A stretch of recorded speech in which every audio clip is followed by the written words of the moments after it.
여러분 안녕하십니까? 공군 20전투 비행단의 성폭력 사건 이후 조직적인 회유, 은폐, 따돌림, 방치, 그러다 끝내 피해자가 삶을 정리한 사건, 성폭력을 당한 이중사한테 살면서 한 번은 겪을 수 있다, 없던 일로 해줄 수는 없냐면서 회유하고 압박한 간부들을 유족이 추가로 고소했습니다. 특히 이 고소장에는 최소한 2명이 더 성폭력을 가했다는 내용도 포함되어 있습니다. 그런데 MBC 취재 결과 회유하고 압박했던 간부 중 1명이 바로 이중사한테 과거 성폭력을 가했다고 지목된 그 2명 중 하나였습니다. 홍익표 기자가 단독 보도합니다. 살면서 한 번은 겪을 수 있는 일이라며 사건을 덮으려 했던 노모준이 문제의 회식을 주도하고 이중사의 약혼자까지 불러 회유에 나섰던 노모 상사. 유족 측은 이들에 대해 강요 미수와 직무유기 등의 혐의로 국방부 검찰단에 추가 고소했습니다. 군에서 얼마나 조직적으로 은폐를 하였는지 혹은 그와 관련해서 가해자들이 누가 있는지를 밝히기 위해서 고소장엔 성폭력 피해가 최소 2차례 더 있다는 내용도 포함됐습니다. 그중 1명은 2차 가해를 가했던 노준이. 이전 회식 자리에서 이 중사의 엉덩이를 치는 방법으로 추행했다고 적시됐습니다. 또 다른 성폭력 가해자는 다른 부대 소속 간부였습니다. 파견 나온 다른 비행단 준위가 지난해 한 회식 자리에서 이중사의 어깨와 허리를 감쌌다는 겁니다. 이중사는 당시에도 피해 사실을 상관에 보고했는데 느닷없이 가해자가 혼자 있던 이중사를 찾아왔습니다. 저녁에 갑자기 찾아와서 그것도 깜짝 놀랐다 그랬어요. 아무도 없는데 찾아와가지고 무릎 꿇고 사과를 했다. 이중사는 정신적인 충격으로 상담까지 받았다고 유족 측은 전했습니다. 술자리에서의 성폭력이 반복되면서 이중사는 약혼자에게 나는 회식 때마다 왜 이런 일이 생기는지 모르겠다. 다들 내가 우스워 보이는 거냐며 괴로움을 호소했습니다. 회식할 때는 여군을 꼭 동반해서 같이 회식을 해야 되냐? 여군 끌어들여갖고 술 한잔 하면은 야 술 따라가 이러한 것이 있는 한은. 공군은 성폭력 무마 의혹이 제기된 노준이와 노상사를 사건 3개월이 지난 오늘에서야 보직 해임했습니다. 유족 측은 향후 수사를 지켜본 뒤 공군이 선임했던 사건 초기 국선 변호인 등 사건 무마와 축소에 가담한 관련자들을 추가로 고소하는 것도 검토하고 있습니다. MBC 뉴스 홍익표입니다. 이 사건 성폭력의 가해자인 장중사는 영장이 청구되고 단 몇 시간 만에 구속이 결정됐습니다. 증거와 증언이 차고 넘쳐서 법적으로 다툴 것도 없던 겁니다. 하지만 성폭력 사건이 발생하고 이미 석 달이 지난 뒤였습니다. 유족들은 그 사이 2차, 3차, 4차, 5차 가해가 발생했다고 울분을 토합니다. 신재영 기자입니다. 유가족들은 이중사가 성폭력 피해를 5차례나 윗사람들에게 보고를 한 뒤에야 정식 신고가 됐다며 분통을 터뜨렸습니다. 차 안에서 내리자마자 선임에게 전화로 보고한 게 첫 번째. 두 번째 보고는 가해자로부터 용서해주지 않으면 자해하겠다는 문자 메시지를 받은 뒤 반장인 노모준이에게 했습니다. 반장은 군 아니겠습니까? 상관님한테 물어봤어요. 군입니다 그랬습니다. 2차 은폐죠. 아침에 출근한 이중사는 처음 보고했던 선임에게 자세하게 3번째 보고를 했습니다. 선임은 적극적으로 신고하라는 말만 하고 다른 조치는 취하지 않았습니다. 이중사는 더 윗상관인 노모 상사에게 4차 보고를 했습니다. 그런데 회식을 주도했던 노 상사는 회식에 갔던 사람들이 피해를 받는다며 없던 일로 해줄 수 없냐고 했습니다. 사적인 목적이었었죠. 큰일이 났다. 코로나 때문에 이거 음주 회식 안 되는데 데리고 나갔으니. 두 번째 보고를 받고도 묵살했던 노준이는 업무 연장이라며 사실상 강제 면담을 지시했습니다. 이중사는 5번째로 피해 사실을 보고해야 했습니다. 그러나 노준이는 술을 마시며 살면서 한 번쯤 겪을 수 있는 일이라고 말했습니다. 상황을 전해들은 가족은 절차대로 신고를 하라고 거세게 항의했고 그제서야 대대장에게 성폭력 피해 사실이 보고됩니다. 증거도 명백했습니다. 우리 애가 이러지 마십시오. 우리 내일 또 봐야 되지 않겠습니까? 라고 얘기를 한 게 블랙박스 그 목소리에 나왔어요. 이중사의 약혼자는 이런 정황이 담긴 블랙박스 영상을 직접 군 검찰에 제출했습니다. 관사 CCTV엔 가해자 장중사가 차에서 내린 뒤에도 숙소까지 이중사를 따라오는 모습이 찍혀 있었습니다. 공군이 국회에 보고한 보고서에 따르면 이중사가 성폭력 피해와 관련해 22차례 상담을 실시했다고 돼 있습니다. 그러나 공군은 이중사가 고통을 받고 있다는 사실을 알면서도 철저히 외면했습니다. 사건 발생 당시 차를 운전하던 부사관조차 블랙박스에 녹음까지 됐는데도 성폭력이 일어난 줄 몰랐다고 진술했습니다. 해당 부사관은 이중사가 숨진 뒤에야 유가족 측에 사무실의 일원이어서 나설 수 없었다며 죄송하다는 심경을 전해왔습니다. 군은 전부 다 이거 면책하고 작별도생하고 자기 출세에 지장 없게끔 먼지 털기 바쁜 여기에 제가 요번에 이 수사가 과연 각종 의혹에도 공군은 연일 수사를 통해 밝혀져야 할 부분이라는 원론적인 답만 반복하고 있습니다. MBC 뉴스 신재용입니다. 국방부에는 성폭력 사건이 발생하면 즉시 보고하라는 지침이 있습니다. 그런데 MBC 취재 결과 공군 참모총장은 성폭력 사건이 발생하고 한 달이 지나서야, 국방장관은 거기에서 또 한 달이 지나서, 그러니까 이중사가 숨진 뒤에나 보고를 받았습니다. 지침대로 하지 않았고 그래서 그에 맞는 조치도 없던 겁니다. 정동원 기자가 단독 보도합니다. 이성용 공군 참모총장이 성폭력 사건을 처음 보고받은 건 사건 발생 한 달여 뒤인 4월 14일. 성폭력 피해자가 기소 의견으로 군 검찰에 넘겨지고 일주일 뒤였는데 주간 단위 정기 보고 형식이었습니다. 이미 한참 늦은 보고였지만 이성용 총장은 그나마 보고를 받고도 별다른 조사나 대책 마련도 지시하지 않았습니다. 서 국방부 장관이 보고를 받은 건 그로부터도 한 달여가 지난 5월 25일 이중사가 이미 숨진 뒤였습니다. 유족이 5월 23일 인터넷 커뮤니티에 억울한 죽음을 밝혀달라는 글을 올려 파문이 일자 이틀 뒤 국방부 양성평등과가 공군의 사건 내용을 물어본 겁니다. 질의한 시간은 오후 2시, 그리고 3시간 뒤 이성용 총장이 서욱 장관에게 직접 전화를 걸었습니다. 이례적인 보고 방식이었습니다. 같은 날 공군은 국방부 조사본부에도 정식 수사 서류를 보냈는데 그 서류엔 단순 변사라고 적었습니다. 성폭력 사건은 장관에게 말로만 알리고 서류상 근거는 남기지 않아 파문을 축소하려 한 것으로 의심됩니다. 보고를 받은 서욱 장관의 태도도 논란입니다. 이미 석 달 가까이 공군이 수사를 미루고 사건을 축소해 피해 여중사가 극단적인 선택을 했는데도 다시 공군을 향해 철저히 수사라는 지시만 했습니다. 특히 이 과정에서 국방부의 성폭력 사건 즉시 보고 지침도 전혀 지켜지지 않았습니다. MBC가 입수한 지침에는 간부 관련 성추행 사건은 피해 사실은 물론 가해자에 대한 조치사항 등을 국방부 전담 부서에 즉시 별도 보고하라고 돼 있습니다. 공군은 당시 중대 사안이 아니라 판단했고 성폭력 사건은 대외 보고가 민감한 사안이라 별도 보고를 하지 않았다고 해명했습니다. 사건 은폐를 주도한 공군에게 수사를 맡길 수 없다는 비판이 커지자 국방부는 뒤늦게 직접 수사에 나섰고 민간 전문가들이 참여하는 사상 첫 수사심의위원회도 설치하겠다고 밝혔습니다. MBC 뉴스 정도훈입니다. 문재인 대통령이 격노하면서 이번 사건을 엄중히 처리하라고 지시했습니다. 사건의 발생부터 보고와 처리까지 모든 과정을 조사해서 최고 상급자까지 책임을 묻게 하라는 겁니다. 엄지인 기자입니다.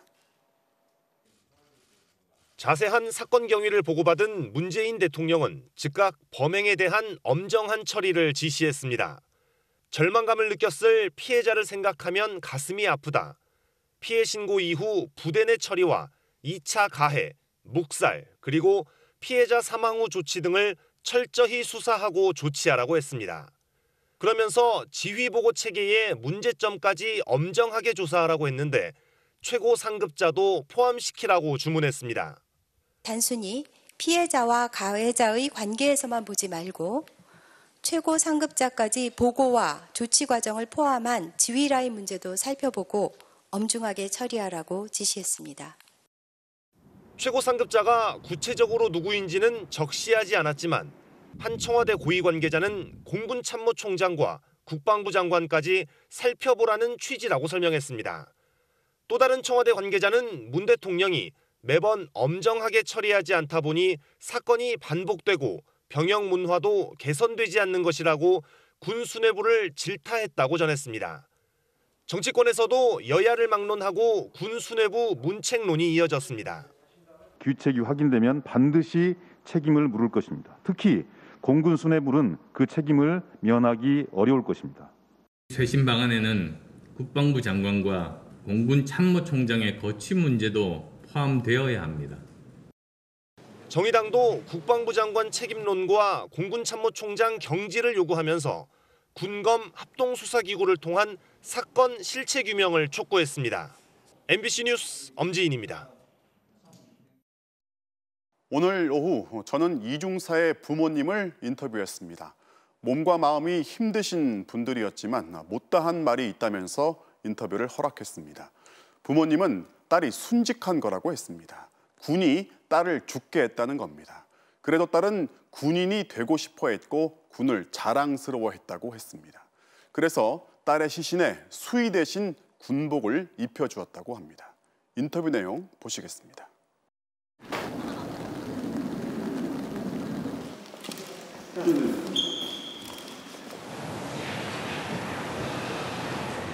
어제 그 가해자가 구속이 됐어요. 그 구속되는 거 보고서 어떤 심정 드시던가요? 처음부터 구속해달라고 그랬어요. 부모들이 나서서 하다 하면서 청원하고 기자님들한테 호소하니까 이래서야 된다고요? 구속이요? 거의 90일이 다 3달이 넘었답니다.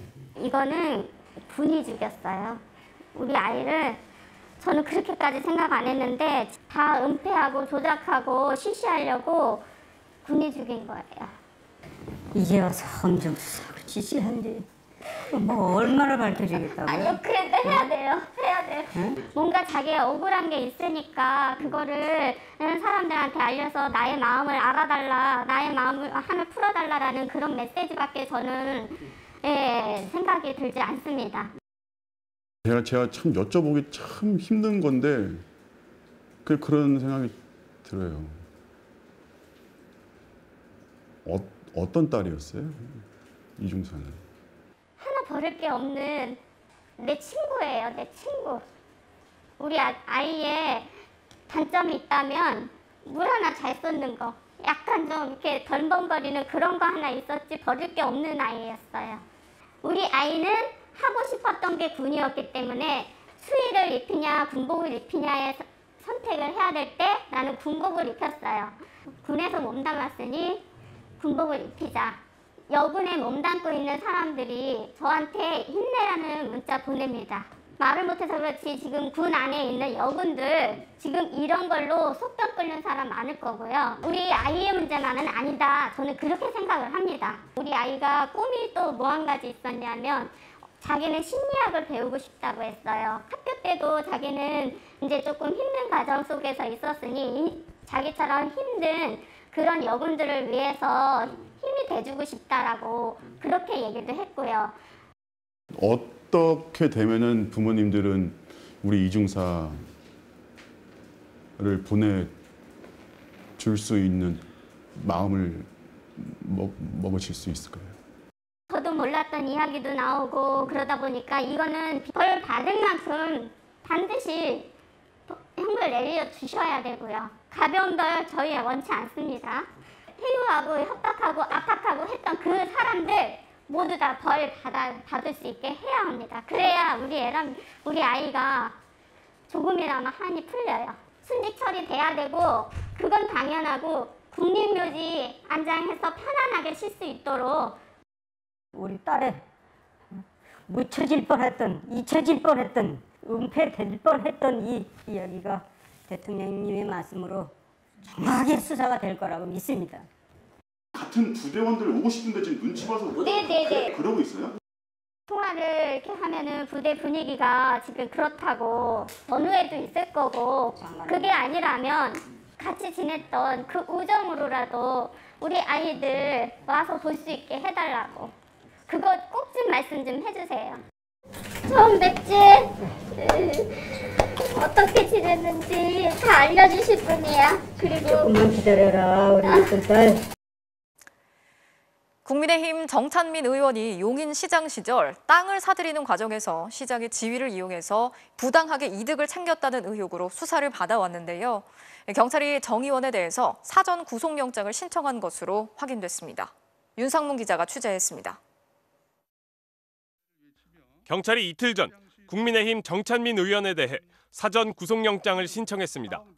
부동산 투기 관련 수사 대상인 국회의원 가운데 첫 번째 영장 신청 사례로 올해 초 용인시청을 압수수색하는 등 강제 수사로 전환한 지 3개월여 만에 경찰이 정 의원 신병 확보에 나선 겁니다. 정 의원은 용인시장 재임 시절 부동산 개발 인허가와 관련해 뇌물을 수수한 혐의를 받고 있습니다. 문제가 된 땅은 경기도 용인시 보라동에 있는 정 의원의 차명 의심 부동산.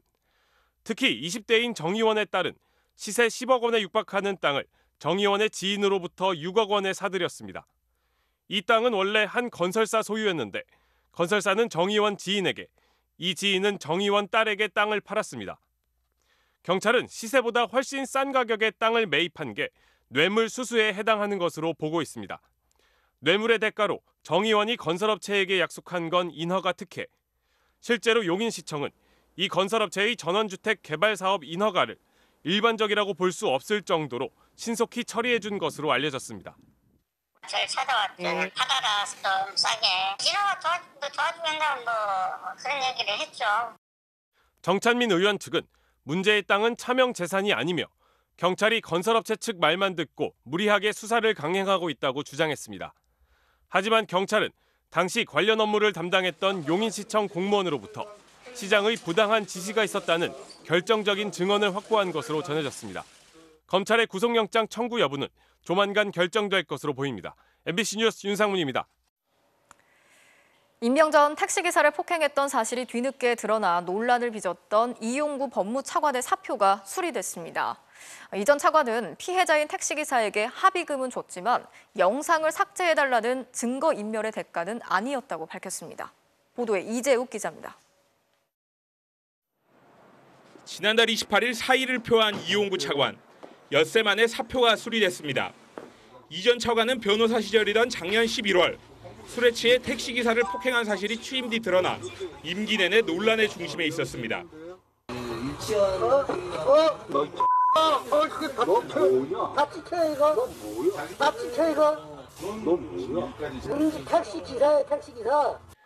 차관 신분으로 검찰과 경찰의 수사를 받았고 택시기사에게 증거 영상을 지워달라고 요청한 증거인멸 교사 의혹까지 제기됐습니다.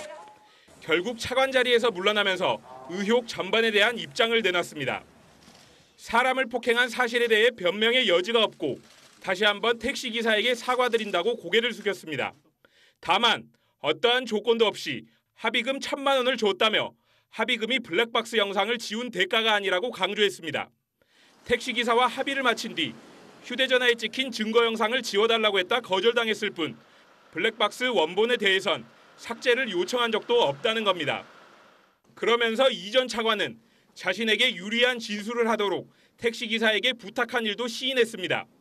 운전기사를 운행 중에 폭행하면 반드시 무겁게 처벌하도록 한 특정범죄 가중처벌법을 피하려고 기사가 차에서 내려 자신을 깨우다 벌어진 상황처럼 진술해달라고 했다는 겁니다. 변호사로서 도의적으로 비난받을 일이라며 다시 고개를 숙였는데 이 요청도 택시기사가 받아들이지 않았다고 해명했습니다. 특히 이전 차관은 봐주기 수사 논란을 부른 경찰의 최초 사건 처리에 어떤 관여나 개입도 하지 않았다고 덧붙였습니다. 검찰은 조만간 이전 차관을 운전자 폭행 혐의로 재판에 넘길 예정이며 경찰도 증거인멸 교사 혐의를 인정해 사건을 검찰에 넘길 것으로 예상됩니다. MBC 뉴스 이재욱입니다. 카카오가 장시간 공짜 노동에 임산부까지 초과 근무를 시켜서 노동부에 적발이 됐다는 사실을 어제 전해드렸죠. 저희가 노동부의 조사 결과를 입수했는데 한 달에 300시간 넘게 일한 직원들이 수두룩했습니다. 법이 정한 노동 시간의 2배나 되는 살인적인 노동인데요. 김윤미 기자가 단독 취재했습니다. 한 카카오 개발자의 2018년 근무일지입니다. 아침 10시에 출근해 다음 날 새벽 2시까지 14시간 일했습니다. 이렇게 일한 게 연속 나흘입니다. 새벽 4시 반에 퇴근했는데 오전 10시에 다시 출근한 적도 있습니다. 한 달 노동 시간은 309시간, 법이 정한 노동 시간을 141시간 초과했습니다. 또 다른 개발자의 근무일지, 하루도 쉬지 않고 11일 연속 야근을 했습니다.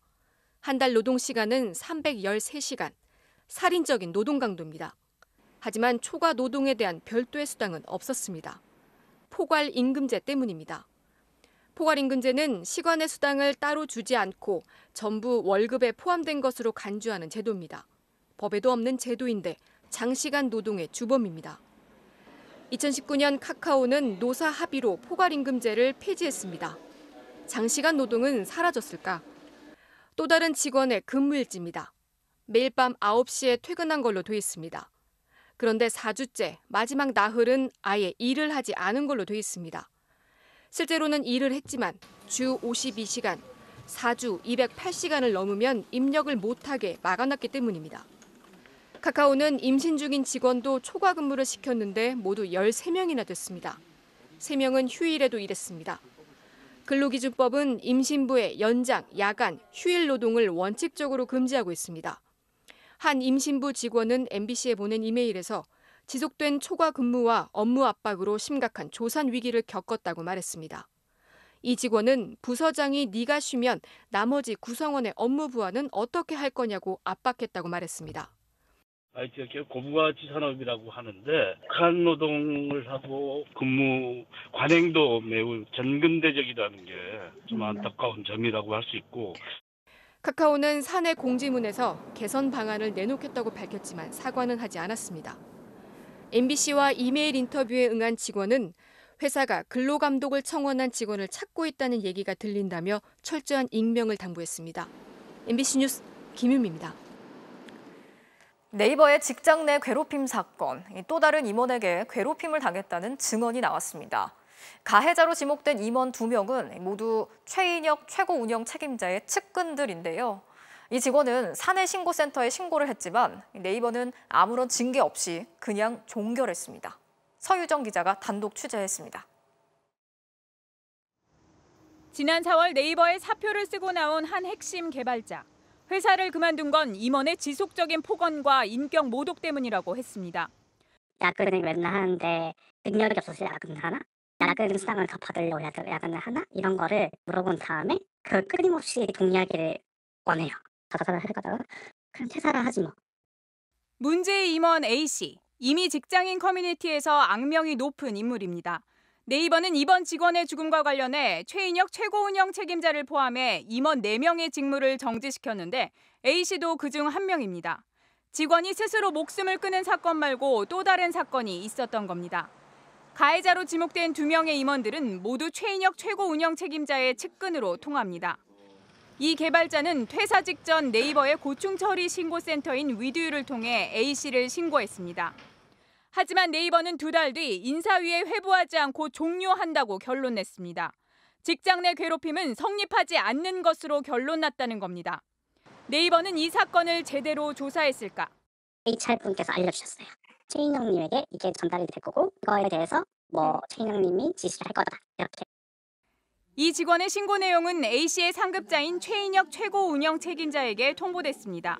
A씨를 책임 리더로 승진시킨 사람이 바로 최인혁 COO입니다.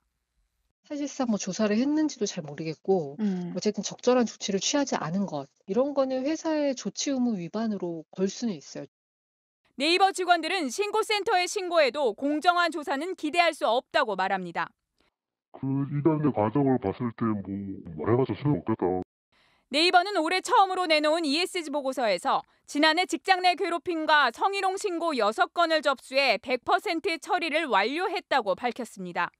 하지만 이 중 실제 징계로 이어진 게 몇 건인지는 공개하지 않았습니다. MBC 뉴스 서유정입니다. 60세 이상에 대한 백신 접종 예약이 오늘 자정에 마무리가 되는데 예약률이 80%를 넘을 것으로 예상되고 있습니다. 아직 예약을 못하신 분들은 예비 명단에 이름을 올리면 이번 달 안에 자녀 백신을 맞을 수 있다고 하는데요. 김미희 기자가 자세히 전해드리겠습니다. 어제까지 집계된 60세 이상에서 74세의 아스트라제네카 백신 1차 접종 사전 예약률은 77.6%. 오늘 밤 자정까지 예약이 계속 진행될 예정이어서 최종 예약률은 80%를 돌파할 것으로 보입니다. 특히 70세 이상 74세의 예약률은 이미 80%를 넘어섰습니다. 60세 이상 64세의 예약률은 지난달 27일 65세 이상 접종이 시작되며 껑충 뛰었습니다. 모두가 해야 되는 일이니까 어떤 백신이든지 다 검사하고 나온 거니까 그냥 믿고 맞았으면 좋겠다는 생각. 자녀 백신 당일 예약이 시작되는 등 접종에 대한 관심이 높아지면서 예약률도 상승한 것으로 분석됩니다. 처음엔 좀 망설였는데 빨리 맞으려고요. 그냥 맞기로 결정했어요. 아직은 젊으니까. 예약은 오늘 마감되지만 예약을 하지 못한 60세 이상은 자녀 백신 예비 명단에 이름을 올릴 수 있고 이달 안에 맞을 수 있습니다. 정부는 내일부터 위탁 의료기관의 자녀 백신 예비 명단에 60세 이상만 등록할 수 있도록 지침을 바꿨습니다. 다만 오는 9일까지는 기존 예비 명단에 있던 60세 미만도 접종을 받을 수 있습니다. 60세 이상의 어르신들이 현재 접종 기간에 있기 때문에 60세 미만보다는 60세 이상 어르신을 우선해서 접종해달라는. 백신 접종자는 674만여 명으로 인구의 13.1%가 접종을 마친 것으로 집계됐습니다. 백신 접종이 순조롭게 진행되는 가운데 정부는 아스트라제네카 백신으로 1차 접종을 하고 화이자 백신으로 2차 접종을 하는 교차 접종 임상시험도 진행하고 있다고 밝혔습니다. MBC 뉴스 김미희입니다. 백신 접종이 속도를 내면서 크고 작은 이상 반응도 많이 나타나고 있습니다. 대부분은 크게 걱정할 필요가 없는 것들인데요. 백신에 대한 여러 가지 궁금증 그리고 해결책을 김아영 기자가 정리해드리겠습니다. 아스트라제네카와 얀센 등 바이러스 벡터 방식 백신의 부작용으로 알려진 혈소판 감소성 혈전증. 며칠 전 국내에서도 30대 남성에게서 처음 확인됐는데요. 일단 국내 발생률로 보면 100만 명당 0.3명, 유럽의 경우에도 100만 명당 10명꼴로 희귀합니다. 그래도 혹시 내가 걸리면 어쩌나 걱정되실 텐데 이 접종 초기와는 달리 지금은 조기 진단법과 적절한 치료법이 마련돼 있습니다. 접종 초기에 미국에서 얀센 백신을 맞고 희귀 혈전증을 보인 환자의 치사율은 20%나 됐지만 지난달 초 조기 진단법과 치료법이 나오면서 환자 비율은 늘었는데도 치사율은 0%로 뚝 떨어졌습니다. 아스트라제네카가 화이자보다 이상 반응이 많다는 얘기도 있는데 사실일까요? 꼭 그렇지는 않다는 게 전문가들의 의견인데요. 영국 옥스퍼드 대학에서 백신 종류를 알려주지 않고 두 백신을 접종한 결과 경증 이상 반응은 화이자 백신이 더 많았습니다. 국내에서 근육통, 발열 등 경미한 이상 반응 신고율은 아스트라제네카 백신이 화이자보다 2.7배 많습니다. 하지만 이런 경미한 증상을 뺀 중증 이상 반응은 두 백신이 거의 비슷합니다. 전문가들은 백신 그 자체 때문이 아니라 백신에 대한 걱정만으로도 이상 증상이 나타날 수도 있다고 말합니다. 이른바 노시보 효과라는 건데요. 결론은 어느 백신이든 큰 걱정 마시고 맞아도 된다는 겁니다. 백신 맞고 집에 왔는데 몸살 기운이 있거나 오한이 나거나 그런 경우 많습니다. 근육통, 발열 등이 심하다면 해열진 통제인 아세트아미노펜 성분의 약을 먹는 게 좋습니다. 대표적인 게 타이레놀이지만 같은 성분으로 된 다른 이름의 제품이 70여 개나 되는데 어느 걸 드셔도 효과는 같습니다. 다만 이 브루펜으로 알려진 이부브로펜 성분의 소염 진통제나 아스피린은 가급적 피해야 하는데요. 이런 약들은 항염증 효과가 있어서 이 항체 형성에 방해가 될 수 있기 때문입니다. 또 해열진 통제라고 해도 접종 전에 미리 먹거나 아프지 않은데도 먹을 경우 위장장애 등 다른 부작용이 나타날 수도 있다는 걸 잊지 말아야 합니다. MBC 뉴스 김아영입니다. 코로나19 소식으로 이어갑니다. 대구 지역이 신천지 때문에 1차 유행을 겪은 지 1년여 만에 가장 많은 확진자가 나왔습니다. 유흥주점에서 시작한 집단 감염이 계속 늘고 있는데요. 거리 두기 단계를 올릴 수밖에 없는 상황입니다. 조희영 기자입니다. 대구 수성구의 한 주점.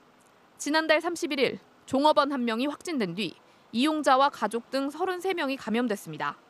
일반 음식점으로 등록하고는 접객원을 두고 운영해온 것으로 의심됩니다. 결과 나오면은 접객을 했다. 이러면 이제 불법 영업으로 보고 영업 정지 1개월 처분이 나간다 합니다. 감염된 유흥업소 종업원들이 여러 업소를 전전하면서 확산된 대구 유흥주점발 집단 감염 사례도 12명이 추가돼 268명으로 늘었습니다. 유흥주점, 대학생 지인 모임, 이슬람 사원 등 대구의 집단 감염 사례 3건에선 영국발 변이 바이러스가 검출됐습니다. 오늘 대구시의 하루 확진자 수는 74명. 신천지를 중심으로 1차 대유행이 진행됐던 작년 3월 19일 이후 가장 많았습니다. 인구 100만 명당 확진자 수는 30.3명으로 수도권 17.1명에 1.5배에 달합니다. 대구시는 모레부터 거리 두기를 1.5에서 2단계로 격상하기로 했습니다. 백신 접종이 저조하여 집단 면역 형성의 길이 더딘 상황에서 환자 발생까지 급증하고 있어 지난해부터 시민 모두가 함께 지켜온 방역 안전망이 상당히 위태로운 현실입니다. 전체 신규 확진자 수는 681명, 이틀째 600명대 후반을 기록했습니다. 백신 2차 접종까지 완료한 뒤에도 확진되는 돌파 감염 사례도 5건이 추가돼 모두 9건으로 늘었습니다. 9건 모두 화이자 백신 접종 뒤 확진됐는데 방역당국은 추가된 5건에 대해 변이 바이러스 여부를 확인하고 있습니다. 실내에서 마스크 착용은 예방접종을 받더라도 예외 없이 지속되어야 한다는 점을 이와 관련해서 거듭 강조드립니다.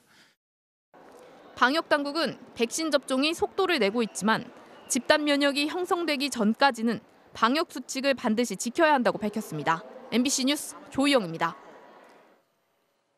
삼성물산이 경기도 평택에서 공사 중인 삼성전자 공장 건설 현장에서 노동자가 지게차에 치여 숨졌습니다.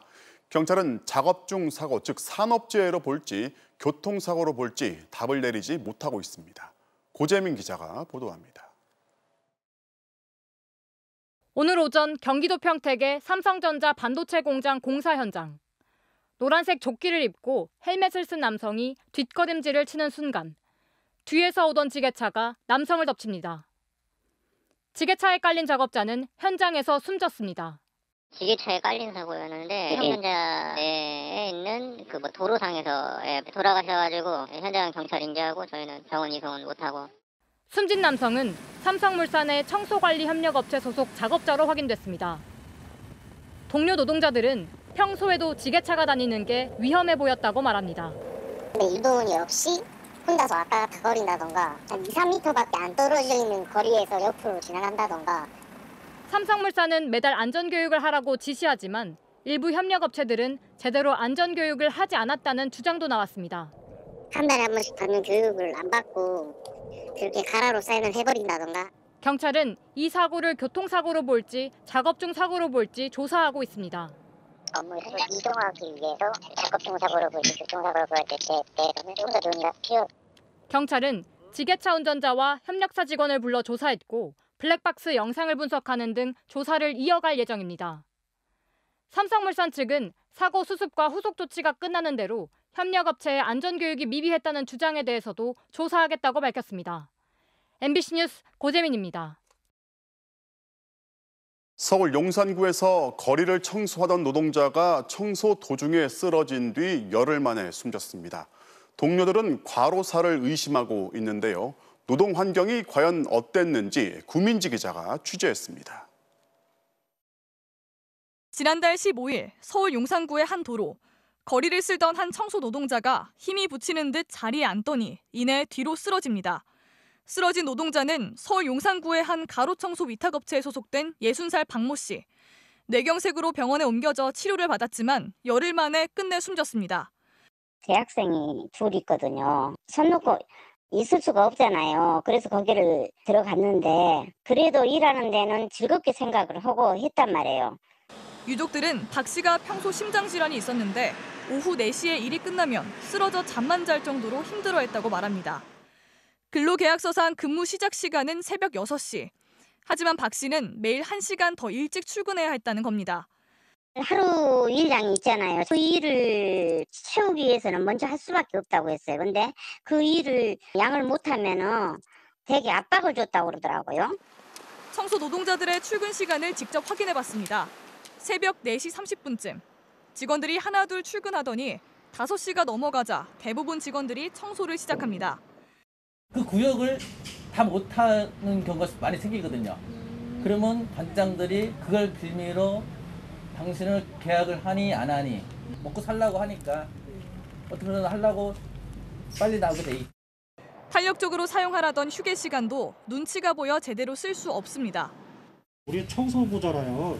길거리가 깨끗하면 돼요. 어떻게든지 돌아다니다가 잠깐 서 있고 그런 정도를 할 수 있는 건데 그것마저도 용납을 못하는 관장이 있더라고요. 그런데 업체 측은 직원들이 아침잠이 없어서 자발적으로 일찍 나오는 거라고 주장했습니다.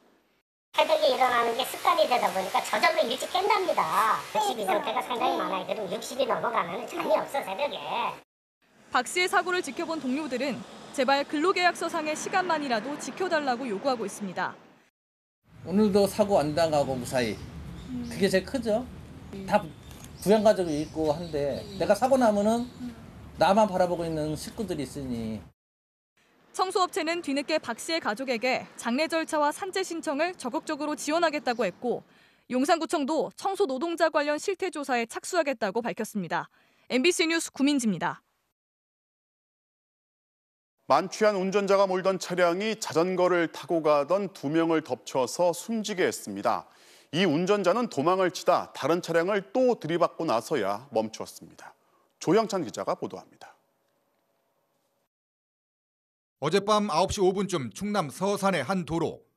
자전거 2대가 적당한 거리를 두고 차례로 지나갑니다. 보호 장비를 갖춘 채 야간 도로를 달리려고 나온 겁니다. 그런데 그 뒤로 차량 한 대가 무서운 속도로 따라붙습니다. 질주하던 차량은 이 자전거 2대를 그대로 덮쳤습니다. 처음엔 경적 소리 때문에 나갔고 한 사람은 거의 의식이 없을 정도로 심각했고 또 한 번은 또 의식이 있어서 구급차가 와서 응급처치를 했고. 그런데 이 차량은 부상자들을 구하기는커녕 그대로 차를 몰아 골목길로 달아났습니다. 그리고 또 다른 승용차 한 대를 더 들이받았습니다. 사고 차량은 1차 사고를 내고 1km 가까이를 더 운행하다 이곳 주택가 이면도로에서 2차 사고까지 낸 뒤에야 경찰에 붙잡혔습니다. 2차 사고 직후에도 이 운전자는 태연히 차량을 세운 뒤 아무 일 없다는 듯 차에서 내렸습니다. 경찰 조사 결과 이 50대 운전자는 면허 취소 수준의 만취 상태로 드러났습니다. 차에 치인 자전거 운전자 2명은 병원으로 옮겨졌지만 모두 숨졌습니다. 주간에 직장에 다니시는 분들은 야간에 차량들이 보통 소통이 좀 적다 보니까 위험을 감수하고라도 그냥 야간 주행도 좀 종종 하신다 하더라고요. 경찰은 이 운전자에 대해 윤창호법을 적용해 구속영장을 신청하기로 했습니다. MBC 뉴스 조형찬입니다. 경기도와 충북 일대에서 활동하던 신흥폭력 조직원들이 무더기로 경찰에 붙잡혔습니다. 상인들을 상습적으로 흉기로 위협하고 주민들을 폭행해 왔는데 경찰은 2년 동안의 추적 끝에 조직원 전체를 검거했습니다. 정상빈 기자가 취재했습니다. 야심한 밤 경기도 이천의 한 공원 주차장. 텅 비어있던 주차장에 중형차들이 줄지어 들어옵니다. 차에서 내린 건장한 남성들이 트렁크에서 뭔가를 꺼냅니다. 집단 대체에 사용하기 위해서 트렁크를 열고 쇠파이프와 야구방망이를 꺼내들고 약 2시간여 동안 대체를 했던 상황입니다. 한 결혼식장 앞 누군가 예식장 건물로 들어서자 줄지어 있던 남성들이 90도로 고개를 숙입니다. 검은색 정장 차림의 남성들은 여기저기 몰려다니며 위화감을 조성합니다. 이들은 지난 2007년 만들어진 폭력 조직원들로 경기도 이천과 충북 지역 등을 중심으로 활동해왔습니다.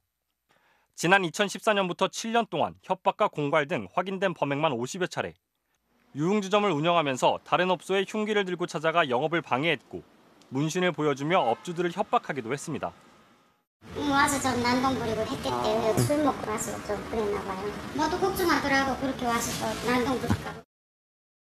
이곳은 조직원들이 머무르던 숙소입니다. 이들은 20대 신입 조직원들을 모아 교육하는 장소로 활용했습니다. 이들은 선배 말에 절대 복종하고 조직을 배신하면 안 되며 2살 이상 많은 선배 앞에선 담배를 피면 안 된다 등 행동 강령을 철저히 지키며 조직을 유지해왔습니다. 그러다 누군가 조직을 탈퇴하면 차량에 가두고 집단으로 폭행했습니다. 경찰은 최근 조직 두목 51살 A씨 등 44명을 붙잡고 이 가운데 8명을 구속했습니다. 2년 전 이 조직의 첩보를 입수한 경찰은 경찰청에 등록되지 않은 신흥 조직이라고 판단하고 범행 증거를 수집해왔습니다. 경찰은 민생을 위협하는 폭력 조직들이 더 있을 것으로 보고 단속을 강화하기로 했습니다. MBC 뉴스 정상빈입니다. 친구에게 성매매를 강요하고 학대를 일삼다 끝내 숨지게 한 20대 여성이 재판에 넘겨졌습니다. 착취는 1년 넘게 이어졌는데 하루에 대여섯 번 성매매 횟수를 채우지 못하면 마구 때리거나 가혹하게 학대했습니다. 남효정 기자가 취재했습니다. 지난 1월 경기도 광명에 있는 주택에서 냉수 목욕을 하던 한 20대 여성이 숨졌습니다. 여성의 몸 곳곳에서 상처가 발견됐는데 사망 원인은 저체온증으로 확인됐습니다. 20대 여성의 수상한 죽음. 각종 기록이 삭제돼 있던 휴대전화를 복구해보니 이 여성이 성착취 피해자라는 증거가 쏟아져 나왔습니다. 누군가 이 여성에게 성매매를 지시한 대화 내용과 성착취 사진이 나온 겁니다. 가해자는 119에 신고했던 친구 20대 여성 A씨. 두 사람은 중고등학교와 대학교 동창이자 한때 직장 생활도 함께한 친구 사이였습니다. 집은 딴 데 있고 같이 살기도 하고 계속 우리 엄청 친한 사이. 직장을 그만둔 뒤 친구 A씨는 피해자에게 종종 돈을 요구했는데 지난 2019년 12월부터는 아예 성매매를 시켰습니다. A씨는 피해자에게 하루 평균 대여섯 번, 1년이 조금 넘는 기간 동안 무려 2,145번의 성매매를 강요했습니다. 성매매 횟수를 채우지 못하면 마구 때리거나 냉수 목욕을 시켰습니다. A씨는 피해자의 집에 직접 설치한 CCTV와 위치 추적 앱으로 피해자를 감시했고 성착취 사진 3,800여 장을 찍어두고 달아나지 못하도록 했습니다. 지난 1월 초 피해자가 어렵게 탈출해 지방의 한 병원에 입원했는데 A씨는 이곳까지 찾아냈습니다. 다시 서울로 끌려온 지 며칠 만에 허약해진 상태에서 냉수 목욕을 당했던 피해자는 끝내 숨졌습니다. 경찰 수사가 시작되자 A씨와 A씨의 남자친구는 피해자 통장 안에 있던 성매매 대금 2억 3천만 원을 현금으로 찾아 숨겨두기도 했습니다. 검찰은 A씨가 피해자의 부모에게 피해자가 스스로 성매매를 하고 있고 자신이 이를 말리면서 잘 돌보고 있다고 거짓말까지 했다고 밝혔습니다. 검찰은 성매매 강요와 감금 등의 혐의로 A씨와 남자친구를 구속 상태로 재판에 넘겼습니다. MBC 뉴스 남효정입니다. 최근 미국을 중심으로 코로나19 바이러스의 발원지가 중국 우한의 연구소라는 의혹이 다시 제기되고 있는데요. 이 연구소 연구원들이 과거 맨손으로 박쥐를 다루고 박쥐에게 물리기까지 한 영상이 공개되면서 논란이 더 커지고 있습니다. 베이징 김희용 특파원이 취재했습니다. 중국 우한 바이러스 연구소 연구원들이 동굴 입구에서 박쥐를 잡아서 맨손으로 만지고 뒤집어서 배설물도 채취합니다. 채집 바구니를 가득 채운 박쥐는 연구실에 가지고 갑니다. 回来后就在野外临时搭起的工作台上连夜进行病毒取样。尽管戴着手套，被蝙蝠咬伤的风险依然存在。 실제로 박쥐에 물리기도 하는데 마치 벌레에 물린 것처럼 여러 군데가 부풀어 있습니다. 透过手套就可以把你这个手咬到，就跟扎针那样。 이 영상은 코로나19 환자가 보고되기 2년 전인 2017년 12월 중국 국영 CCTV가 방송한 프로그램에 담겼습니다. 사스 바이러스 근원을 찾는 내용입니다. 그런데 대만 언론이 최근 이 영상을 찾아냈고 미국 언론도 잇따라 보도했습니다. 특히 지난 2012년 중국 남서부 패광에 박쥐 배설물을 치우러 간 광부 3명이 원인 모를 병으로 숨졌다는 미국 매체 보도. 이 원인을 우한 연구소가 연구해왔고 2019년 말엔 연구원 3명도 아팠던 사실을 은폐했다는 의혹과 맞물려 논란이 커졌습니다. 올해 초 중국 우한 현지를 방문한 WHO 조사팀은 코로나19가 박쥐에서 시작됐을 가능성을 언급하면서도 연구소 의혹은 배제했습니다. The findings suggest that the laboratory incident hypothesis is extremely unlikely. 그러나 최근 미국 바이든 대통령이 재조사를 지시하는 등 공세는 강화되고 있습니다. I believe what most likely happened is there was an accidental leak followed by a criminal cover-up. 중국은 음모론이라고 일축하고 있습니다. 최근 시진핑 중국 주석은 중국의 실추된 이미지 회복을 위해서 외국과의 소통을 잘 하라고 지시했습니다. 중국에 대한 전 세계적 반감이 심각한 수준이란 걸 인정했다는 것이기도 한데 코로나19 기원 의혹이 그 핵심에 있습니다. 베이징에서 MBC 뉴스 김희용입니다. 프로야구 삼성 라이온즈의 에이스였던 윤성환 선수가 불법 도박과 승부 조작 혐의로 경찰에 구속됐습니다. 양관희 기자가 취재했습니다. 지난 2011년부터 삼성 라이온즈는 4년 연속 프로야구 통합 우승을 차지했습니다. 그 중심에는 마운드를 이끌던 토종 에이스 윤성환 선수가 있었습니다. 하지만 승부 조작 혐의로 경찰에 체포된 지 이틀 만에 결국 구속됐습니다. 불법 도박 혐의 인정하세요? 승부 조작 혐의 인정하세요? 대구지방법원은 윤 씨에 대해 증거 인멸과 도주 우려가 있다며 구속영장을 발부했습니다. 윤성환은 지난해 9월 대구 달서구의 한 카페에서 브로커를 만나 승부 조작을 해달라는 청탁과 함께 현금 5억 원을 챙긴 혐의를 받고 있습니다. 이후 실제 경기에 나서진 않았지만 청탁과 돈을 모두 받아 승부 조작이라는 범죄 요건이 갖춰졌다는 겁니다. 경찰은 승부 조작을 먼저 제안한 사람이 누군지 집중 수사하고 있습니다. 또 경찰은 윤 씨가 현금 5억 원 가운데 상당 금액을 사설 스포츠 토토 내기에 쓴 혐의를 잡고 불법 도박 혐의도 추가로 적용하기로 했습니다. 윤성환은 지난해 8월 인천 문학구장에서 SK와 벌인 경기에서 1회에만 사사구 4개를 내줘 승부 조작 아니냐는 의심을 받기도 했습니다. 다만 경찰은 이 상황에 대해선 조작 혐의를 찾진 못했다고 덧붙였습니다. 윤성환은 2015년에도 해외 원정 도박 사건에 연루돼 무리를 빚었고 지난해 11월 구단에서 방출된 상태입니다. MBC 뉴스 양관입니다. 최근 팔레스타인과 열흘 전쟁 끝에 휴전한 이스라엘의 네타냐후 총리가 10여 년간 지켰던 권력을 빼앗길 처지가 됐습니다. 네타냐후 퇴진을 내건 정당들이 연립정부를 구성하고 새 총리를 뽑기로 합의했기 때문인데요. 김정원 기자가 전해드리겠습니다. 이스라엘의 방어체계 아이언돔이 로켓포를 격추시킵니다. 지난달 7년 만에 벌어진 가장 큰 충돌로 이스라엘과 팔레스타인에선 열흘 만에 수천 명의 사상자가 발생했습니다.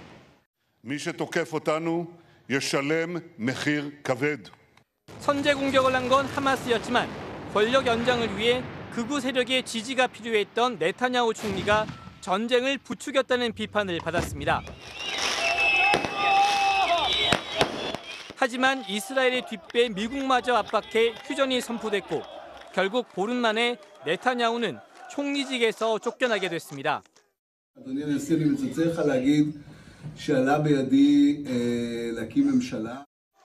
좌파와 우파, 아랍계까지 포함하는 각양각색 9개 정당이 네타냐후 반대의 깃발 아래 뭉쳤기 때문입니다.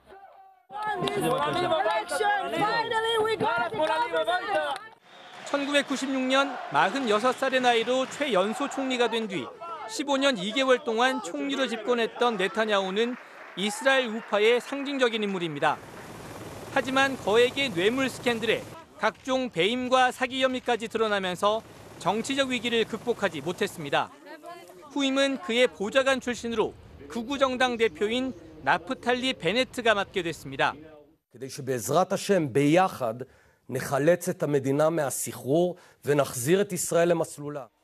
하지만 베네트 역시 7석에 불과한 소수당 대표이고 팔레스타인 문제를 비롯해 9개 정당의 이념이 너무 달라 연립정부의 미래도 불안정합니다.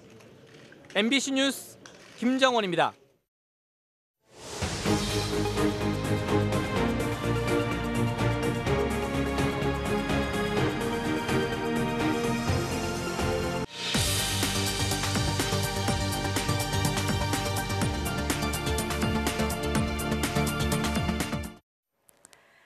문재인 대통령이 민주당 초선 의원들과 만난 자리에서 전 국민 재난지원금에 대해서 공감의 뜻을 밝힌 것으로 확인됐습니다. 민주당은 이르면 여름 휴가철에 지급하는 걸 추진하겠다면서 2차 추경 편성을 공식화했는데 논의에 더 속도가 붙을 것으로 보입니다. 최경재 기자가 취재했습니다. 민주당 초선 의원들의 요청으로 성사된 문재인 대통령과의 간담회. 의원들은 전국민 재난지원금과 손실보상 필요성 등을 거론하며 더 과감한 재정정책을 요청했습니다. 재정당국이 국간을 걸어 잠그는 데만 신경 쓰지 않도록 대통령께 좀 더 힘써 주시기를 부탁드리고, 이 자리에서 문 대통령은 침체된 내수를 증진시키기 위해 보편적인 재난 지원이 필요하다는 취지로 공감의 뜻을 밝혔다고 참석자들이 전했습니다. 수출과 성장률 등에서 성과를 내고 있는 만큼 내수와 경기 활성화를 위한 적극적인 대책도 필요하다는 겁니다. 이에 따라 여름 휴가철 재난지원금 구상을 밝힌 민주당의 움직임도 빨라질 것으로 보입니다. 지난해 가구 단위로 지급했던 1차 재난지원금과 달리 이번엔 1인 기준으로 지급하고 소비 진작을 위해 지역 화폐 형식을 도입하는 방안 등이 거론되고 있습니다. 문 대통령도 올해는 휴가를 휴가답게, 추석을 추석답게 보낼 수 있도록 하겠다며 조기 집단 면역 달성을 전망했습니다. 백신 접종이 속도를 내고 있어 집단 면역 시기도 당겨질 것이며 접종이 진행될수록 방역 상황도 좋아질 것이다. 간담회에서 일부 의원들은 재보선 패인으로 꼽히는 내로남불과 오만, 소통 경직 문제 등을 언급한 것으로 알려졌습니다. 이에 대해 문 대통령은 부정적인 프레임은 이제 걷어내고 잘 할 수 있는 일에 집중해 국민의 마음을 얻어가자고 당부한 것으로 전해졌습니다. MBC 뉴스 최경재입니다. 11년 전 지어진 네이버의 사옥입니다. 완공된 지 불과 1년 만에 이 건물 때문에 피해가 심각하다면서 주민들이 소송을 냈습니다. 보시는 것처럼 건물 전체를 통유리가 감싸고 있어서 반사되는 햇빛 때문에 일상생활조차 어렵다는 건데요. 10년 만에 법원의 최종 판단이 나왔는데 공윤성 기자가 설명해 드리겠습니다. 지난 2010년 세워진 네이버의 분당 신사옥. 지상 28층, 높이 134m에 달하는 건물 외벽 전체가 통유리로 시공됐습니다. 이 건물에서 100여 미터 떨어진 한 아파트. 통유리에 반사된 강한 햇빛이 창문을 통해 그대로 들어옵니다. 계절과 상관없이 해가 조금이라도 뜨면 거실과 안방은 대낮처럼 밝아졌고 주민들은 실명이라도 될까 봐 창밖을 내다보기 겁날 정도라고 호소했습니다. 그냥 거실 창문에 태양 하나가 그냥 떠 있다고 보시면 되는 겁니다. 커튼을 쳐도 이게 너무 밝아가지고 잠을 깰 정도였다고 하고요. 아침 밥 먹을 때도 그 밝은 빛이 들어와서 눈이 안 보이고. 빛을 쳐다본 뒤 순간적으로 눈이 잘 안 보이는 빛반사 시각장애. 감정 결과 네이버 건물의 반사광은 이런 시각장애를 일으키는 밝기에 최대 29,000배에 달했습니다. 참다 못한 아파트 주민 60여 명은 사옥이 들어선 지 1년여 만인 2011년 네이버를 상대로 소송을 냈습니다. 지금까지 손해액인 35억 원을 배상하고 방지 대책까지 세워달라는 겁니다. 1심은 주민들의 호소를 받아들여 일부 배상액을 인정했지만 2심은 직접적인 건강상 피해가 없다며 네이버 측 손을 들어줬습니다. 소송 10년 만에 내려진 대법원의 최종 판단. 대법원은 반사광에 따른 생활 방해 정도는 시력 저하 같은 건강상 피해만이 아니라 빛 반사의 시간과 강도 등 모든 사정을 종합적으로 고려해야 한다며 다시 주민들의 손을 들어줬습니다. 석 달 전 대법원은 부산 해운대 마린시티 고층 아파트의 반사광 피해도 손해배상을 인정했습니다. 이번에는 한 발 더 나아가 주민들이 네이버에 반사광 방지 대책을 요구할 권리도 있다고 판결했습니다. 다만 무조건 대책을 만들라는 건 아니고 주민들이 얻을 혜택과 네이버 측의 손해를 따져보고 방지책을 고려하라고 덧붙였습니다. MBC 뉴스 공선입니다.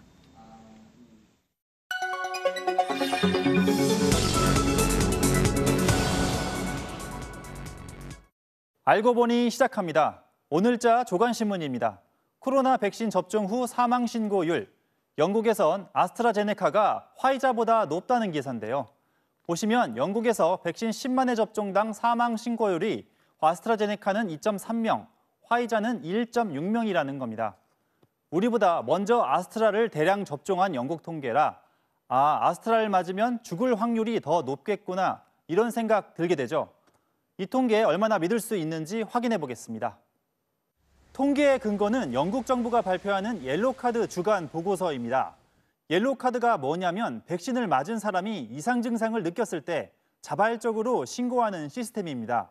즉 실제 인과관계에 대한 검증 없이 자발적인 신고수를 취합해 놓은 겁니다. 이 시스템이 궁금해서 저희 알고 보니 팀원이 한국에서 한번 신고를 해봤는데요. 개인정보 몇 가지를 입력했더니 별 어려움 없이 신고가 가능했습니다. 반면 우리 질병관리청 사이트 접종자의 이름, 생년월일을 입력해 접종한 사람이 맞는지 본인 확인을 거쳐야만 신고할 수 있었습니다.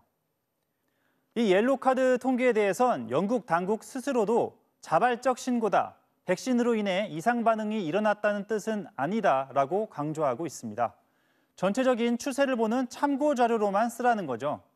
게다가 백신별 사망 신고율, 나라별로 편차가 너무 심합니다. 백신 10만 회당 사망 신고를 보면 독일에서는 아스트라제네카가 0.84명이고 화이자가 2.63명으로 화이자가 3배 높습니다. 오스트리아도 1.51명 대 3.06명으로 화이자가 2배 높고요. 반면 프랑스는 2.88명 대 2.77명으로 큰 차이가 없습니다. 게다가 이런 통계 시점에 따라서도 판이하게 달라집니다. 지난 22일 기준 우리나라 백신 10만 회당 사망 신고, 아스트라 2.62명, 화이자 2.71명으로 큰 차이가 없었는데 일주일 뒤에는 1.72명 대 3.08명으로 크게 벌어졌습니다. 우리나라의 경우 75세 이상은 무조건 화이자를 맞았기 때문에 이로 인해 화이자 사망 신고가 급증한 겁니다. 국가마다 지금 연령별로 어떤 백신 맞았는지 데이터가 다 다른 상황이기 때문에 그러니까 백신별 사망자 신고 분율 자체를 비교하는 것 자체가 큰 의미가 없다는 얘기예요. 오늘 신문 기사는 또 코로나 백신 사망률이 일반 독감 백신 사망률보다 80배 높다고도 썼는데요. 이것도 자세히 보면 코로나 백신의 경우는 사망자의 신고 비율을, 일반 독감 백신의 경우는 인과관계가 확인된 사망자 비율을 비교한 거였습니다. 그런데 이런 보도, 질병청에도 약간의 책임이 있습니다. 지난달 24일 질병청이 영국 사망 신고율 통계를 잘못 인용했는데 그걸 토대로 기사가 이렇게 나오게 된 걸로 보입니다. 질병청은 해당 실수를 정정했다고 밝혔습니다. 알고 보니였습니다. 택배 회사들을 실질적인 사용자로 인정한 중앙노동위원회의 판정이 나오면서 파장이 커지고 있습니다. 택배 노동자들뿐 아니라 다른 하청업체 노동자들도 원청업체를 상대로 직접 단체 교섭을 요구할 수 있게 되는 건데요. 김성영 기자가 자세한 내용 전해드리겠습니다. CJ 대한통운에서 대형 택배 트럭을 몰던 39살 강모 씨는 지난해 10월 갑자기 쓰러져 숨졌습니다. 김 씨는 휴일에도 22시간을 근무하고 퇴근한 뒤 5시간이 지나서 다시 일을 하러 집을 나서는 등 강도 높은 노동을 해온 것으로 알려졌습니다. 코로나가 생기면서 주 6일 근무를 시키더니 이제는 토요일로 시키는 거예요. 원청에서 작업 지시를 하면 안 할 수가 없잖아요. 숨진 김 씨의 경우처럼 택배 노동자들의 노동 시간을 정하는 건 원청 업체들입니다. 이처럼 택배 노동자들의 과로사에 원청 업체의 책임이 분명히 있지만 그동안 원청은 단체 교섭을 하지 않았습니다. 택배 노동자가 원청 소속이 아니라 하청인 지역별 대리점과 계약한 특수고용직이라는 이유 때문이었습니다. 하지만 중앙노동위원회가 원청인 택배사가 실질적 사용자이고 단체 교섭의 당사자라고 판정하면서 택배 노동자들이 택배사와 직접 교섭할 수 있는 길이 열렸습니다. 분류작업 시간을 단축하고 또 과로사가 발생하지 않을 수 있도록 단체별을 체결하는 것들이 원청사들이나 택배 노동자들이 서로 윈윈할 수 있는. 이번 판정은 퀵서비스나 보험 설계사, 신용카드 모집인처럼 220만 명 이상으로 추산되는 다른 특수고용직 노동자들에게도 곧바로 영향을 미치게 될 전망입니다. 특수고용이든 플랫폼이든 일하는 사람들 모두에게 노동자성을 부여를 해서 단결권과 결사의 자유에 대한 부분을 열어주는. 반면 경영계는 하청 노동자들의 무리한 교섭 요구로 생산 차질이 빚어질 거라며 법적 대응을 예고했습니다. 납득하지 못한 우리 당사자들은 소송을 제기하게 되고 전 산업으로 파급 효과가 있을 것으로 우려하지 않을 수 없습니다. 이번 판정을 계기로 특수고용직 노동자들이 단체 교섭의 사각지대에서 벗어나 기본적 권리를 찾을 수 있을지 주목됩니다. MBC 뉴스 김성현입니다. 박범계 법무장관과 김호수 검찰총장이 검찰 고위급 인사를 논의하려고 만났는데 둘 다 표정이 좋지 않습니다. 당초 내일로 예상됐던 인사 발표가 더 늦어질 것으로 보입니다. 보도에 이면주 기자입니다. 박범계 법무부 장관이 오늘도 김호수 총장과 만났습니다. 취임 사흘째인 김 총장과 어제에 이어 벌써 두 번째입니다. 안건은 검사장급 인사 방안과 법무부의 검찰 조직 개편안입니다. 면담에 들어갈 때부터 긴장감이 흘렀습니다. 장관님 모시고 많은 이야기를 좀 강력하게 이야기하도록 하겠습니다. 저는 그러면 총장님 말씀 경청해서 충분히 듣도록 하겠습니다. 2시간을 넘긴 독대는 저녁이 다 돼서 끝났습니다. 회동을 마친 둘의 표정이 밝지는 않았습니다. 의견 충돌은 없었나요? 의견 충돌 그걸 얘기할 계절은 아닌 것 같습니다. 2시간 동안 나름대로 열심히 의견을 드리고 설명도 했지만 저로서는 시간이 더 많이 필요한 것 같습니다. 특히 김 총장은 검찰의 직접 수사 기능을 축소하는 검찰 조직 개편안에 대해 반대 입장을 전했다고 공개적으로 밝혔습니다. 최근 대검이 수렴했다는 일선 검사들의 대체적인 반대 의견을 반영한 겁니다. 국민 생활과 직결된 그 부분에 대해서는 6대 범죄에 대해서는 직접 수사를 할 수 있는 부분을 열어줘야 되지 않느냐 하는 의견을 말씀드렸습니다.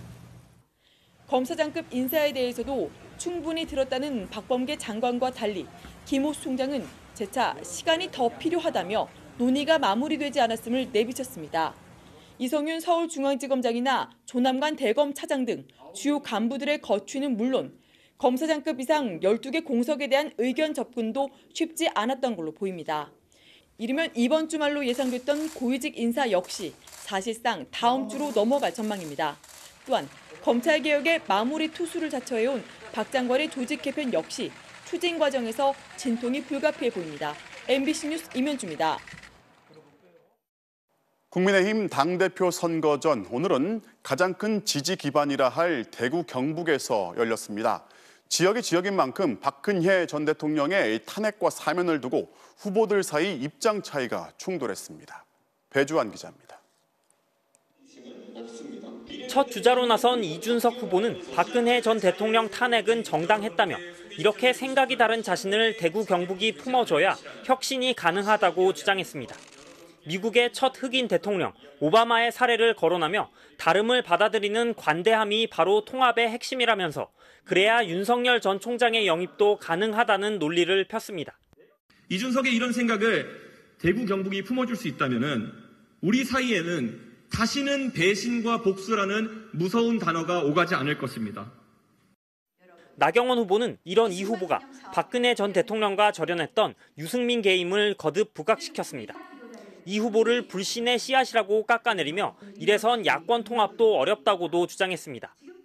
불신의 씨앗, 불공정의 씨앗을 보이는 후보가 당대표가 되어서는 야권 통합이 이루어지지 않습니다.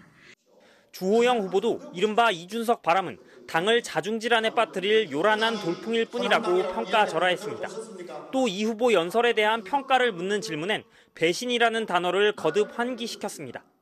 본인이 이제 유승민 전 의원과 함께 자기를 발탁한 사람을 배신했다, 탄핵을 찬성했다, 이거에 대한 본인의 입장을 밝힌 걸로 그렇게 봅니다. 새 후보의 공방을 홍문표 후보는 이전 투구를 넘어 패싸움이라고 비판했고 조경태 후보는 제2의 새마을운동을 추진하겠다고 했습니다. 최고위원 경선에 나선 후보들도 새마을 노래를 무반주로 부르거나 TK의 토박이, TK의 딸, TK의 사위임을 내세우며 당원이 많은 대구 경북의 표심에 호소했습니다. MBC 뉴스 배주환입니다. 도쿄올림픽 이제 50일 정도 남았는데 일본 안팎으로 반대 여론이 갈수록 커지고 있습니다. 다급해진 일본 정부가 1조 원을 투입해서 다른 나라에 백신을 지원하겠다고 발표했습니다. 돈을 풀어서 올림픽에 우호적인 국제 여론을 만들겠다는 건데요. 과연 효과가 있을지 도쿄에서 고현승 특파원이 보도합니다. 저소득 국가 백신 지원을 위한 코백스 정상회의. 백신 구매 기금에 이미 2억 달러를 낸 일본이 추가로 8억 달러를 더 내겠다고 발표했습니다. 합치면 10억 달러, 우리 돈 1조 원이 넘습니다. 8億ドルというかつてない規模の追加拠出、この拠出を含むとちょうど10億ドルの拠出であります。 25억 달러를 낸 미국에 이어 두 번째로 많은 돈을 내는 겁니다. 국내용으로 확보한 아스트라제네카 백신 3천만 회분도 저소득 국가에 지원하겠다고 밝혔습니다. 我が国で製造するワクチンの各国地域への供給を進めていく、そのことも発表をいたしました。 도쿄올림픽 반대 여론을 잠재우고 나아가 지지를 받겠다는 로비 의도가 엿보입니다. 일본 정부는 오는 11일 열리는 G7 주요 7개국 정상회의에서 도쿄올림픽 지지 성명을 추진 중인데 스가 총리가 G7 회의에서 일본의 공헌을 강조해 올림픽 개최에 대한 찬동을 얻으려는 의도라고 교도통신은 분석했습니다. 내부적으로는 백신 접종 총력전에 나섰습니다.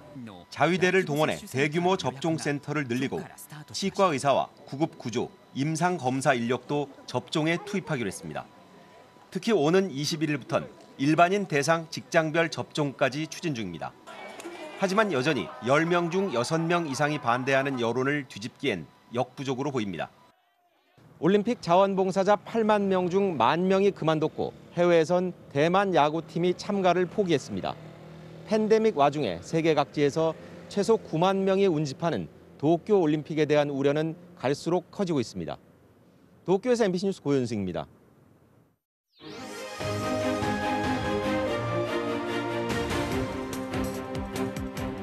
정치적 참견 시점 정치팀 김지경 기자 나와 있습니다. 자, 오늘 준비한 소식 볼까요? 네. 윤석열 가족 수사는 정치 공작 대 윤로남불인가인데 윤석열 전 총장이 이제 장모가 남한테 10원 한 장 피해 주지 않았다 이렇게 말한 걸 두고서 이제 민주당이 공격을 하니까 여기에 반박하는 입장문을 냈어요. 네, 정확히 말하면 윤석열 전 총장 장모의 변호인이 입장문을 냈습니다. 예. 송영길 대표를 비롯한 민주당 의원들의 발언이 도를 넘었다는 건데요. 윤 전 총장 쪽에서 문제 삼은 발언부터 들어보시죠. 네. 조국 전 장관 가족에 대한 검찰 수사의 기준은 윤석열 전 검찰총장의 가족 비리와 검찰 가족의 비리에 대해서도 동일하게 적용되어야 할 것입니다. 네, 그러자 윤석열 전 총장 쪽에서 이미 검찰이 윤 전 총장 가족에 대해서 무리한 정치 수사를 하고 있다면서 발끈한 겁니다. 자, 구체적으로 그 무리한 정치 수사라는 게 어떤 거죠? 네, 윤 전 총장 장모인 최 씨는 의료인이 아닌데도 요양병원을 운영한 혐의로 기소돼서 지금 재판을 받고 있는데요. 네. 2015년 1차 수사 때에는 처벌을 면했다가 작년에 재수사를 통해서 기소가 됐습니다. 네. 여기에 대해서 윤 전 총장 쪽에서는요, 그 재수사를 한 중앙지검이 1차 수사 때 핵심 자료를 의도적으로 배제했다 그러면서 수사 결과에 대해서 강한 불만을 나타냈습니다. 그리고 지금 진행되고 있는 윤 전 총장 부인 수사에 대해서는 더 바짝 날을 세웠는데요. 네. 그 내용을 보면 중앙지검 특수부에서 1년 3개월 동안 수십 명을 반복 소환하고 별건 수사까지 시도하면서 무리한 수사를 하고 있다. 과거의 정치 공작 행태와도 다르지 않다. 이렇게 비판을 했습니다. 또 3개월 좀 넘는데 그쳤던 정경심 교수나 조국 전 장관 수사하고 비교하면 지금 검찰이 얼마나 무모한 행동을 하나 잘 알 수 있다. 이렇게 주장을 했습니다. 자, 윤 전 총장 가족 수사가 이제 사실상 정치 공작이라는 거잖아요. 민주당은 여기에 또 어떤 입장입니까? 네, 우선 민주당 의원들은 검사만 수십 명을 동원해서 먼지까지 탈탈 털었던 조국 전 장관 수사와 비교하는 건 터무니없다 이런 반응입니다. 들어보시죠. 네. 조국 장관에 대해서는 70군데나 압수수색을 하는 듯 이게 완전히 먼지털이식 수사를 했고요. 오히려 윤석열 장모에 대해서는 당시에 수사를 촉구했는데도 불구하고 당시 윤석열 총장으로 있었기 때문에 오히려 검사들이 눈치 보면서 시간 끌기 한 거다 이렇게 보거든요. 네, 특히 윤 전 총장 가족 수사를 정치 공작으로 보는 건 내로남불이다 이런 비판도 나왔습니다. 이어서 들어보겠습니다. 네.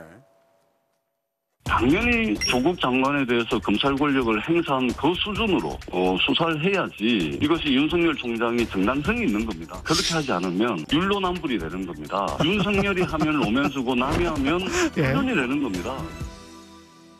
이제 국민의힘이 이제 계속해서 이제 윤 전 총장을 이제 방어를 해주고 있단 말이죠. 네. 자, 추가로 입장이 나왔습니까?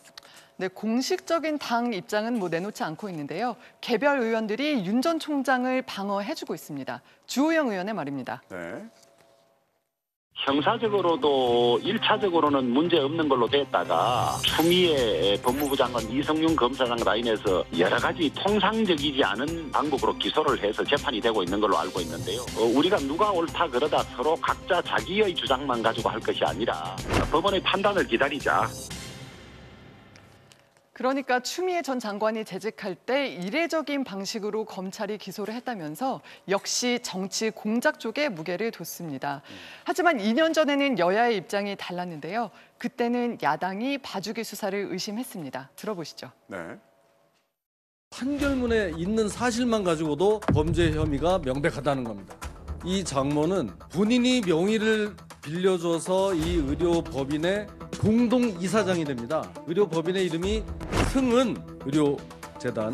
거기에 한 글자는 이 장모의 이름을 따서 이름까지 지어집니다. 그냥 다 나와요. 근데 왜 불기소 됐는지 알 수가 없습니다. 자, 재판이 진행되는 동안에 여야 이제 공방이 계속 이어질 것 같은데 재판 결과가 언제 나오죠? 네, 가장 빨리 결과가 나오는 게 장모 최 씨의 요양급여 부정수급 혐의에 대한 재판입니다. 네. 그 일정을 보시면요. 사흘 전 결심 공판에서 징역 3년이 구형됐고 다음 달 2일에 1심 판결이 나오는 걸로 지금 예정이 돼 있습니다. 이제 조만간 윤 전 총장의 대권 행보가 본격적으로 시작이 될 텐데요. 이 재판 결과에 따라서 적지 않은 파장이 예상됩니다. 네, 오늘은 여기까지 듣겠습니다. 지금까지 정치팀의 김지경 기자였습니다.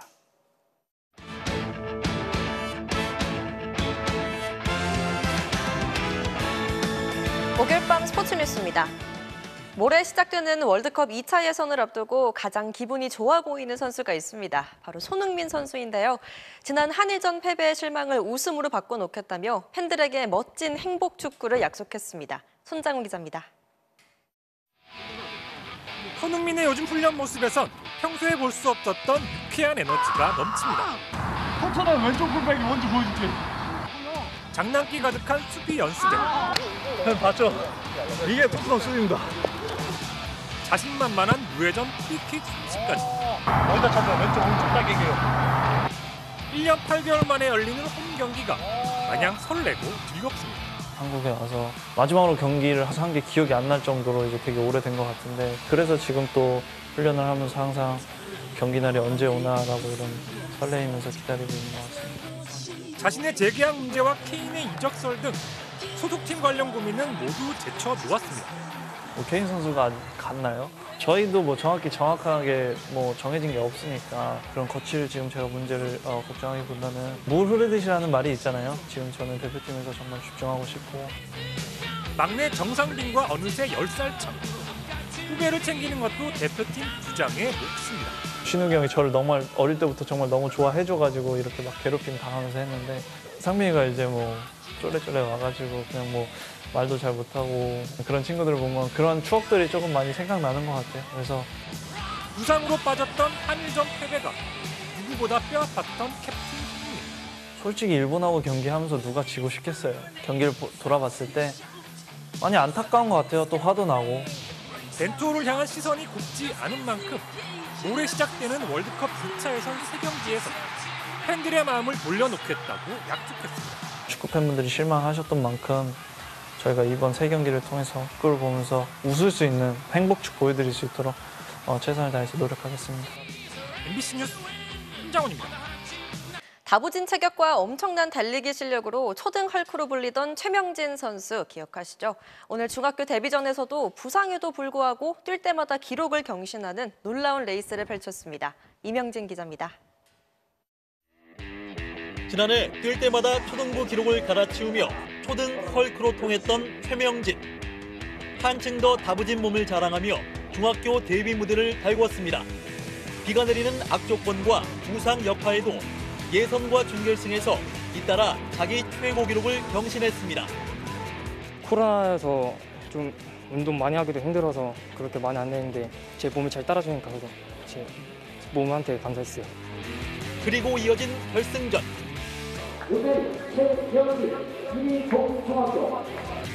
모두가 중3 형들이고 중학교 1학년은 최명진이 유일했습니다.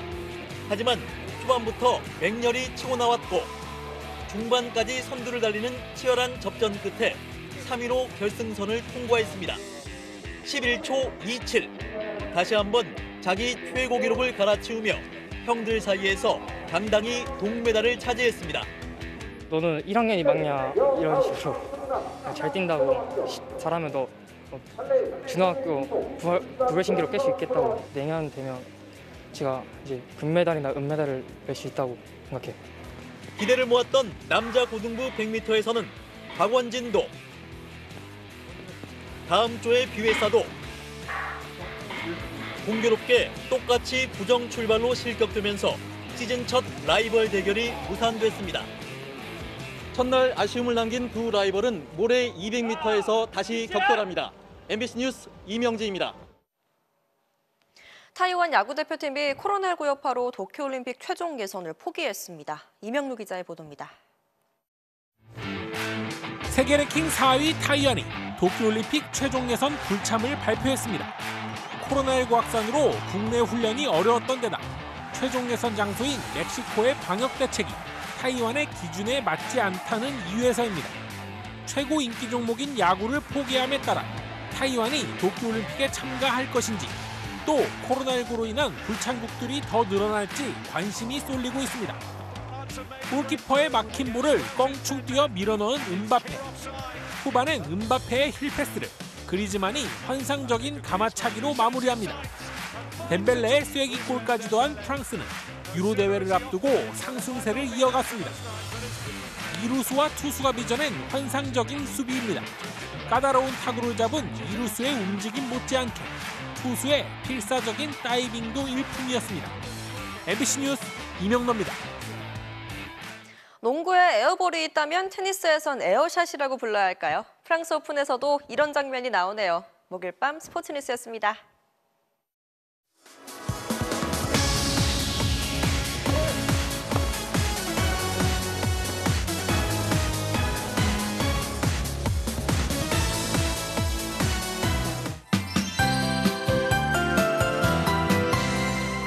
우산 마를 틈도 없이 오늘도 비가 왔습니다. 그래도 내일부터는 비구름이 잠시 쉬어갈 모양입니다.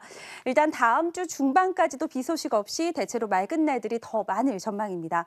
다만 오늘 비가 온 터라 대기가 무척 습한데요. 밤사이 대부분 지방에서는 안개가 짙어지겠고요. 특히 서해안 지방에서는 가시거리가 200m 이하로 좁혀지겠습니다. 출근길 안전운전 하셔야겠습니다.